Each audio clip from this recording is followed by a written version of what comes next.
오늘 말씀 제목을 하나님의 유업을 받을 자라고 하는 것으로 은혜를 나누기를 원합니다. 오늘이 정말 딱 23년의 마지막 날이네요. 주일 예배입니다.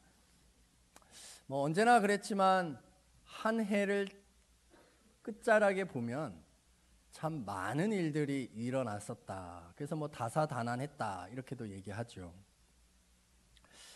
정치적으로 보면 여야가 대화와 타협이 실종된 상황이었습니다. 서로의 탓만 하는 그런 불통의 정치였습니다.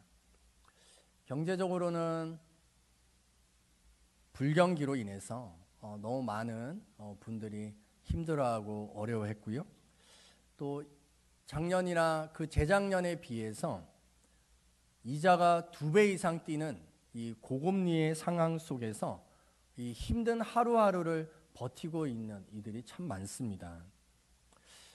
교육적으로는 선생님들의 권위가 너무나 떨어져서 학교에서 학생들을 정상적으로 가르치고 또 교육하는 것이 어려워졌습니다. 그러다 보니 안타까운 죽음을 맞이하신 분들의 그 이야기들도 듣게 되는 거죠. 오늘날 이 시대는 이렇게 너무나도 힘들고 어려운 시대를 지나가고 있습니다.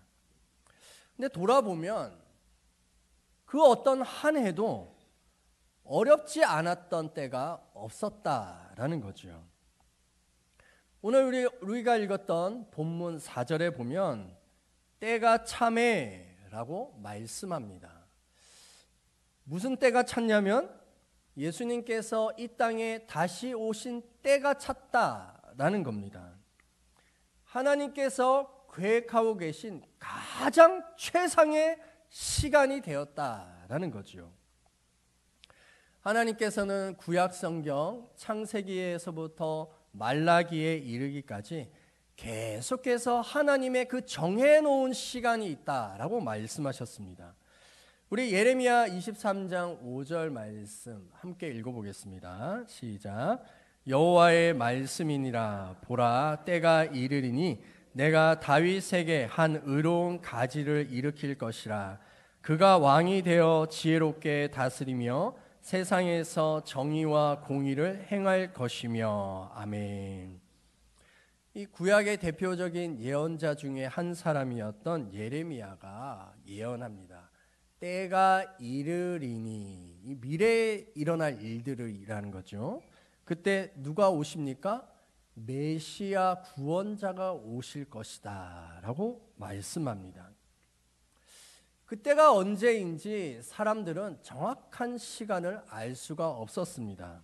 하지만 반드시 그날은 올 것이고 반드시 메시아는 오십니다. 그렇게 때가 참해 베들레헴에 예수님께서 태어나셨습니다. 연약한 아기의 모습으로 오신 거지요. 스스로를 챙길 수 없는 가장 약한 모습이었습니다. 그 당시에 가장 강력했던 힘을 가지고 있었던 사람은 이스라엘의 통치자 헤롯 대왕이었습니다. 이 사람은 혈통적으로 유대인의 왕이 될 수 없었던 에돔 사람이었습니다. 그래서 유대인들이 너무나 이 왕을 싫어했죠. 하지만 헤롯 대왕은 로마 제국의 힘을, 권력을 등에 업고 유대인을 다스릴 수 있는 이 통치권을 부여받았습니다. 이 헤롯 대왕이 얼마나 포악한 정치를 했는지 요세푸스라고 하는 유대인 역사학자의 기록을 보면 알 수가 있습니다. 헤롯 대왕은요, 자신의 이 왕권을 유지하기 위해서 자기가 가장 사랑하였던 마리암이라고 하는 이 아내를 살해했습니다. 그리고 그 아내의 사이에 태어난 2 아들과 장모를 살해한 사람이 바로 헤롯 대왕이었습니다. 권력에 눈이 멀었던 사람이죠. 자기 자신이 유대인의 왕이었는데 동방박사 3사람이 찾아와서 유대인의 왕으로 태어나신 이가 어디 있습니까? 라고 하는 이 질문 앞에 어쩌면 깜짝 놀랐을 것입니다. 아니, 내가 여기 유대인의 왕으로 있는데 또 다른 유대인의 왕이 태어났단 말이야? 라는 거죠.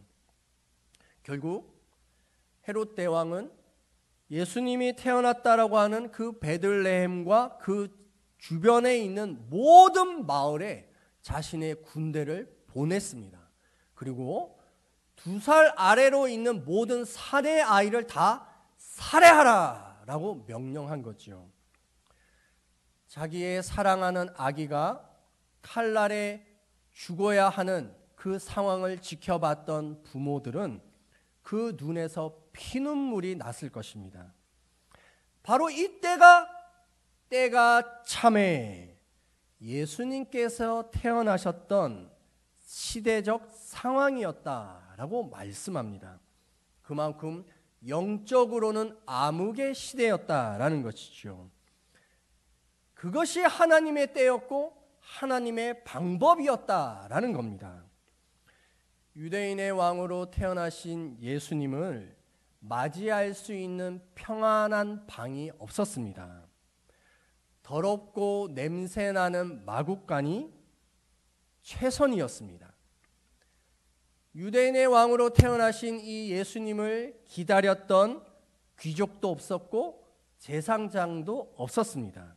다만 낮고 천하여 들판에 양을 치던 목자들만이 아기 예수님을 경배했습니다. 그 목자들은 사람들로부터 환영받지 못하였던 사람이었습니다. 아마도 우리들 중에도 사람들에게 환영받지 못하는 사람들이 있을 것입니다. 어디에 가도 어느 모임에 가도 마치 꽂아놓은 보리자루처럼 어울리지 못하는 것이지요. 늘 자기 자신의 존재의 이유를 증명이라도 해야 하는 것처럼 정말 악착같이 살아가고 뼈 빠지게 일해야 사는 사람들도 있습니다. 최선을 다했음에도 불구하고 인생이 마치 쓰디쓴 약처럼 고통스러울 수가 있는 것입니다. 사람들이 나를 뭐라고 생각할까라고 하는 이 시선에서 자유롭지 못한 사람들도 참 많습니다. 그러다 보니까 사람들과의 교제, 만남 속에서 늘 피상적으로 수박 겉핥기 식으로만 교제하는 것이죠. 마치 자기는 잘 살고 있는 척, 행복한 척, 만족하는 척, 아무 문제가 없는 척이라고 하는 척척척하는 삶을 보여주는 그것으로 자기의 모습을 다 보여줬다라고 생각하며 사는 것입니다. 이런 것들이 바로 영적인 어둠에 있는 부분입니다. 이제는 때가 찼고 예수 그리스도께서 오셨습니다. 예수님은 태어나셨을 때 발가 벗겨진 모습으로 오셨고 또한 발가 벗겨져서 십자가에 매달려 죽으셨습니다. 이것은 우리의 수치를 당하심으로 우리가 결코 수치를 당하지 않을 것이다 라고 하는 이 사실을 예수님 몸소 보여주신 것이죠. 우리 이사야 54장 4절 말씀 함께 읽겠습니다. 두려워하지 말라. 내가 수치를 당하지 아니하리라. 놀라지 말라. 내가 부끄러움을 보지 아니하리라. 내가 내 젊었을 때의 수치를 잊겠고 과부 때의 치욕을 다시 기억함이 없으리니. 아멘. 사랑하는 조암신은교회 성도 여러분, 두려워하지 마십시오. 우리가 보여주고 싶지 않는, 타인에게는 꽁꽁 감추고 있는 그 민낯이 드러난다 할지라도 우리는 결코 수치를 당하지 않게 될 것입니다. 병이 든 사람이 의사에게 가서 자신의 이 병을 설명하지 않고 보여주지 않는다면 그 의사가 치료할 수가 있을까요? 불가능할 것입니다. 자신의 환부를 다 드러내어 보여줘야지만 그때부터 치료가 되는 것이죠. 우리 안에도 마찬가지입니다. 영적인 어두움이 가득 차 있는 그 어두움의 모습들을, 그 연약함을 드러내기 시작할 때 하나님께서는 치료하고 회복시켜 주시는 줄 믿습니다. 그러므로 우리 조암신흥교회는 목장이라고 하는 곳과 또한 여러 성도들과의 모임 속에서 자기의 연약함을 드러내야 하는 것입니다. 드러낸다 할지라도 괜찮은 공동체가 되어야 할 줄 믿습니다. 서로를 포용하고 안아주고 감싸줄 수 있는 그런 공동체가 되는 것이죠. 만약에 성도의 아픔을 떠벌리고 다니는 사람이 있다면 그 사람이야말로 수치와 모욕을 당하게 될 줄 믿습니다. 왜냐하면 예수님께서는 불꽃 같은 눈동자로 지켜보고 계시기 때문인 것이죠. 하나님을 두려워하고 하나님을 경외해야 하는 것입니다. 오늘 우리가 읽었던 본문 4절에 보면 이렇게 말씀합니다. 그 아들을 보내사 여자에게 나게 하시고. 이것은 무슨 뜻이냐면, 아니 모든 자녀들이 다 여자에게서 나는 게 맞지, 엄마에게서 태어난 거 맞지, 이런 뜻이 아닙니다. 여자에게 나게 하셨다라고 하는 말은 아빠가 누군지 모른대 라고 하는 말입니다. 애비 없이 태어난 사생아야 라고 하는 모욕과 조롱의 말이 담겨있는 뜻입니다. 얼마나 수치스러운 말입니까? 하지만 예수님은 전혀 개의치 않으셨습니다. 왜냐하면 예수님은 성령님을 통해서 잉태되신 하나님의 아들이시기 때문입니다. 즉 세상 사람들이 뭐라고 조롱하고 비난한다 할지라도 상관이 없었습니다. 사람의 소리가 들리는 것이 아니라 하나님의 소리가 크게 들린 것입니다. 우리들도 하나님의 소리가 크게 들려야 할 줄 믿습니다. 또한 예수님은 율법 아래에 나게 하셨다라고 말씀하는데 이것도 모욕적인 말입니다. 예수님은요, 율법 아래에서 율법의 지배를 받으시는 분이 아니십니다. 도리어 율법의 완성자가 되시는 줄 믿습니다. 그럼에도 불구하고 예수님께서는 율법을 따라 사셨습니다. 그 이유는 율법 아래에 갇혀 있는 우리들을 죄와 사망에서부터 구원해 주기 위함이었음을 성경은 말씀하고 있는 것입니다. 죄와 사망에 사로잡히면 어떤 마음이 들냐면 두려워하는 마음이 들어요. 아담과 하와가 에덴 동산에서 하나님과 굉장히 친밀한 관계로 살았었는데 선악과라고 하는 이 하나님의 말씀을 거역하자 그 마음속에 하나님을 향하여 두려워하는 마음이 들었다라고 말합니다. 그래서 하나님을 보기 싫어서 나무 뒤에 숨었다라는 것이죠. 그 두려워하는 마음에는 무엇이 자라나기 시작하냐면 미움과 증오의 마음이 싹트게 되는 것입니다. 사람들을 오해하게 만들고 관계를 왜곡시키는 것이죠. 그래서 지속적인 두려움과 미움과 증오가 몸에 계속 쌓여 있으면 우리의 몸에서 이상 증상이 나오기 시작하는 겁니다. 꼬리에 꼬리를 무는 생각이 끊어지지 않아서 밤에 잠이 오지 않게 되기도 하고 깊이 자지 못하여서 작은 소리에도 깨는 그런 일들이 있는 것이죠. 가슴이 답답하고 묵직하여서 생활의 염려와 건강의 염려로 늘 걱정하는 삶을 살게 되는 겁니다. 삶에 활력이 없고 늘 몸이 천근만근으로 무겁게 느껴지게 되는 것입니다. 왜 살아야 하는지에 대한 목적을 상실하게 되는 것이죠. 자신의 이 마음, 자신의 생각에 갇혀버려가지고 그 어둠 속에서 길을 찾지 못하고 계속해서 맴맴하면서 돌아다니는 겁니다. 그러므로 예수 그리스도께서 이 땅에 오신 것은 우리의 이 모든 죄와 사망에서부터 우리를 속량하기 위함인 줄 믿습니다. 뿐만 아니라 우리를 하나님의 아들이라 라고 하는 이 명분을 주기를 원하셨습니다. 하나님의 아들이라 라고 하는 이것은 너무나도 놀랍고 신비한 능력이 있는 것입니다. 우리 갈라디아서 4장 6절 말씀 다시 한번 읽어보겠습니다. 시작.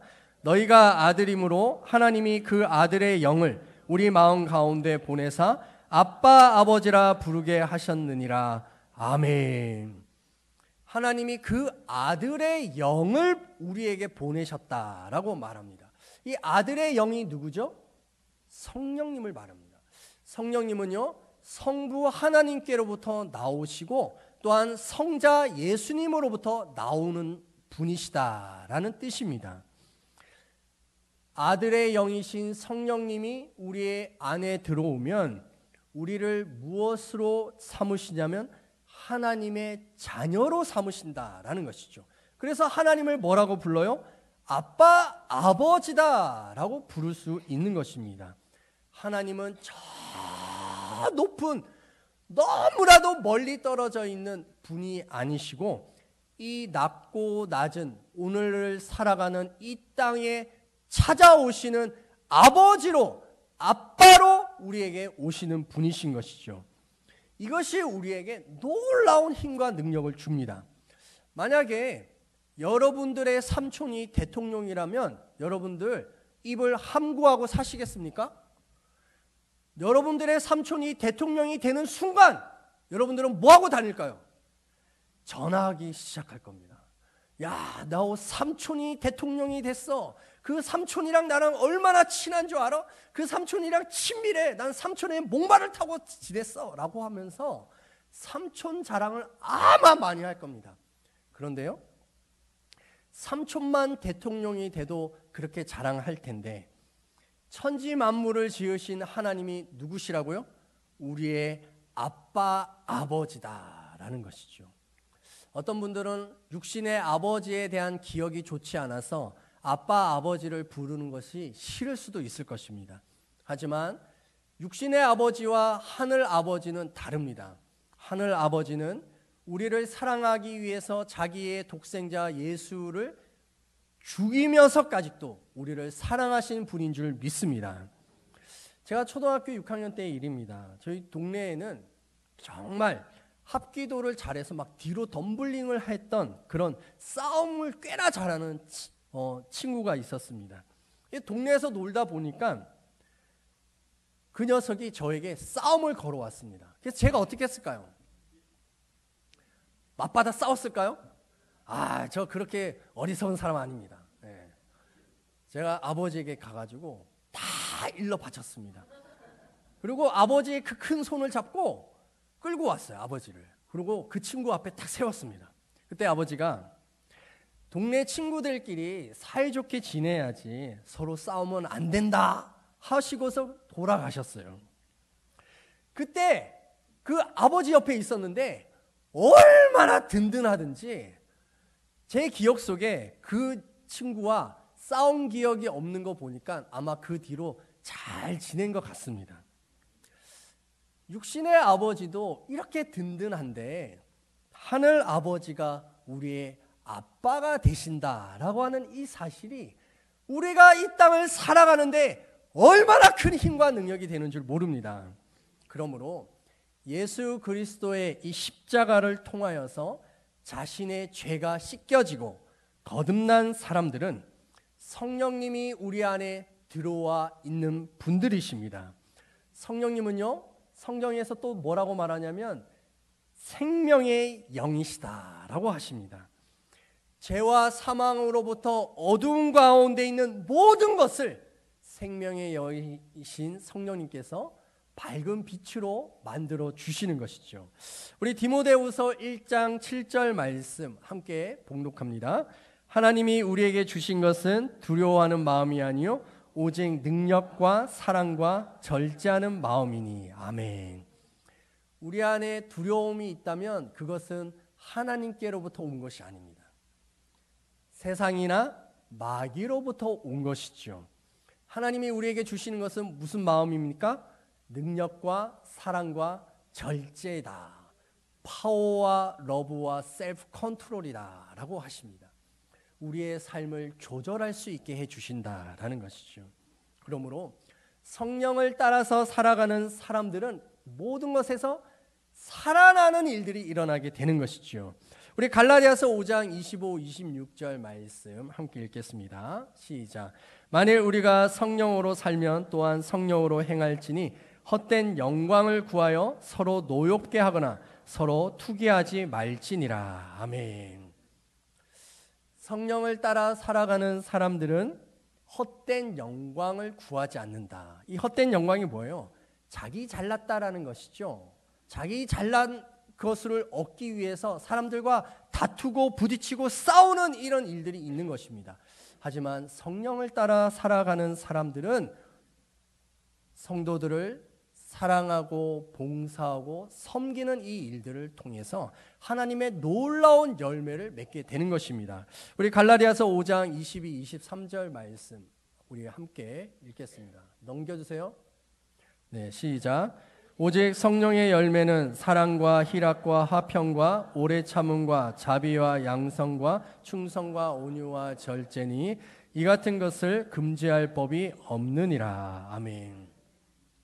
사랑의 이 9가지 성령의 열매들이 맺히게 된다라고 말씀합니다. 이것이 하나님의 유업을 얻는 자들의 모습이라는 것이죠. 하나님이 주시는 이 유업은 세월이 가면 갈수록 나이가 들면 들수록 더 풍성해지는 겁니다. 노년에 있어서 하나님의 유업은 무엇일까를 생각해 보면 돈도 아닙니다. 돈은 써야 자기 돈이지 쌓아놓아봤자 그건 누구의 돈이에요? 자식 돈이고 병원 돈이고 또 제3자 어부지리의 돈입니다. 나이가 많이 들면 쇠약해지기 때문에 아플 수밖에 없어요. 그것도 당연한 겁니다. 그러나 노년에 있어서 가장 풍성한 것이 무엇일까를 생각해 보면 함께 믿음의 삶을 살아갔던 내 동지와 같은 내 동료들, 믿음의 후배들이 있다라는 거예요.